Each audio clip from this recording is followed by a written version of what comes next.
Sizzling Thunder versus the Decaying Shadow. On the off chance I don't crit, we can just do some math to get the actual number. We also aren't counting the additional lightning damage from Jing Yuan. Of course, since he's breaking, we're also only going to look at pre-break damage as well. Okay, Grand Duke, same test, same sequence. Of course, I'm going to be avoiding the aftertaste damage from Memory Turbulence since it isn't his own. We've got a lot of numbers and explanations to do, so we'll do that after the tests. We only need to count one tick of Lightning Lord since that'll still give us the damage difference as well as avoiding random targeting RNG. But yeah, let's take a look at what happened. You'll see both builds later, but we actually had the exact same number of substat rolls for each. We aren't including speed since it won't impact damage, and I wish we could have gotten the exact same number of rolls for each step, but that's almost impossible. That being said, both sets had Jing Yuan sitting at around 75 crit rate with 150 crit damage, and slightly higher attack with Sizzling. You can see here the actual damage increase from her skill and ult weren't all that high, but this makes sense. Even if we were to normalize substat rolls and give him more attack, the difference wouldn't be that much.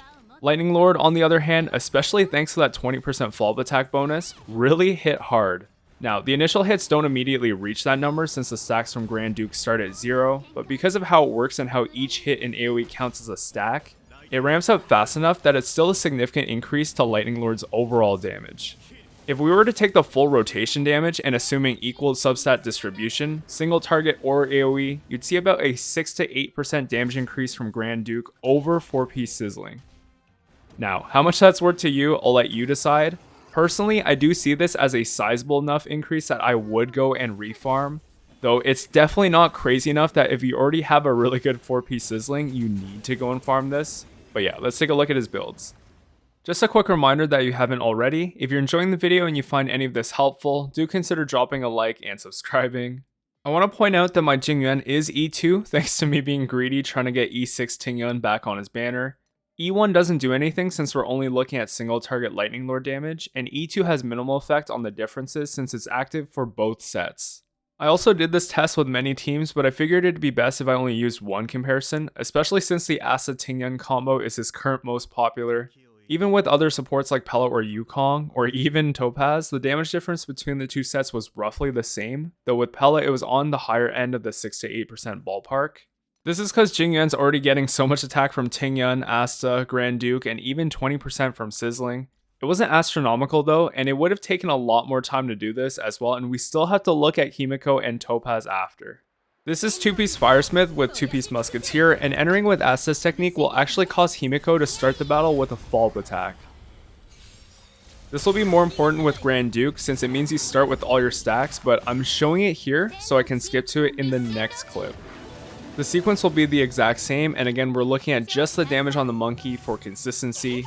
Of course we could look at AoE damage, but there are way too many numbers and you're about to see. If you blink, you'll miss it.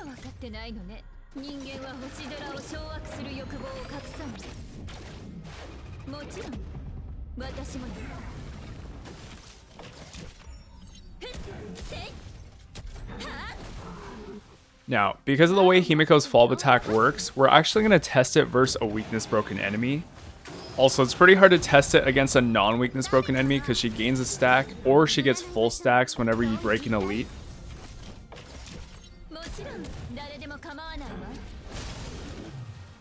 Just like Lightning Lord, we're only going to be looking at a singular hit, though for Himeko it'll just be her final one. I'll explain more once we get to Grand Duke.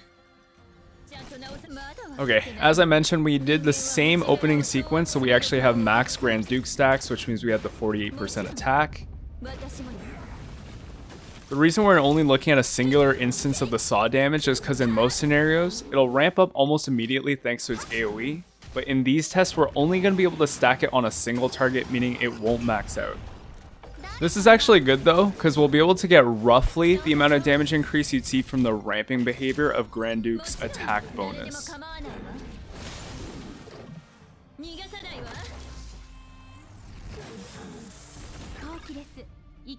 Okay, let's take a look at the numbers. Similarly to Jing Yuan, we've got an equal amount of damage increasing substat rolls. I do want to remind you that even if they're the same number of rolls, roll quality matters too, like high and low ones. and that's going to be way out of scope to calculate, so we're going to open that can of worms another time. Anyway, looking at the damage differences, we can see it's very consistent across the board, and again, this is in line with what we're expecting, especially since Himeko has quite a predictable damage profile. Don't need to dive too much into this one. Again, the general expected game would be somewhere within 6 to 8%. Let's move on to our final contestant. We're gonna skip the builds for now and then go later, because they're using the same 2-piece Firesmith, 2-piece Musketeer. For Topaz, we do have to calculate the total damage of Nummy's skill, or talent follow-up, and ult, because it's single target and we don't have the same behavior as Lightning Lord or Himeko's Blade Saw Blade. But yeah, because it can't stack in AoE, we do want to see the ramping damage effect. Because Nummy hits so often, we do miss some crits, but again, that's not a problem. We can just use math to calculate it as if it had crit. Okay, let's see how Grand Duke compares to this one. Man, every time it doesn't crit, I lose a bit of sanity. It's okay though, we're almost at the end, so this should be a good test. Also, there's one thing I should mention. I didn't equip Planetary Rendezvous on Asta or Jing Yuan for any of these tests, just because I don't want to add too many variables and make it harder to calculate in case something went wrong. I already ran these tests many times with different teams as well, so hopefully this can give you as accurate of an indicator for their performances. Okay, we are done. Let's go take a look at the results. 23 damaging subset rolls. Again, this is as close as I could get to perfect, and I tried so many different combos across each of these characters. But yeah, I'm actually kind of surprised by the damage differences here compared to Jing Yuan and Himeko. You might notice that the basic attack doesn't actually have that much of a difference, but it's because it clears Grand Duke and doesn't have the ramping effect like Nummy's follow-up attacks do. 6% is still not nothing, and the plus 20% damage bonus for follow-up attacks from 2-piece Duke is actually still really significant. One thing that's also worth mentioning is that the crit rate was a bit lower for Grand Duke. When we took that into account, the overall rotation damage increase would come closer to 10 to 12%. Still a substantial improvement, and it just goes to show you that her previous best option was quite underwhelming. Okay, thank you for watching all the way to the end. I hope I made this information easy for you to digest. I've been meaning to make more informative videos like this, so let me know what you think of these in the comments. But yeah, my goal with this video is to give you a general idea of what damage differences you can expect if you farm the new set. It's not going to be perfect because of course there are variances with everyone's teams, everyone's builds, but this should be a good general indicator. Also, because of the limited amount of time I had to farm the sets, you can definitely get a much better one than I did.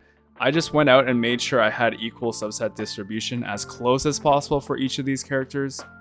And I will be stuck in this domain for a while. I already spent like 4,000 plus Trailblaze power. You can probably tell that I'm exhausted. I also spent like 4 plus self-modeling resins on like crit rate bodies, and I haven't gotten anything good yet.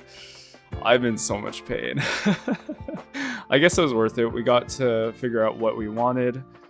Man, Relic farming is so nasty. Like, it took, I think I got 3 or 4 crit damage chests, and only one of them rolled crit rate, and then once I upgraded it, it didn't hit crit rate a single, yeah. I'm done ranting, that's enough. I thought I'd leave this in there. I'm not, in this video, I'm not gonna edit this part of it. But again, thank you for watching. I will see you next time.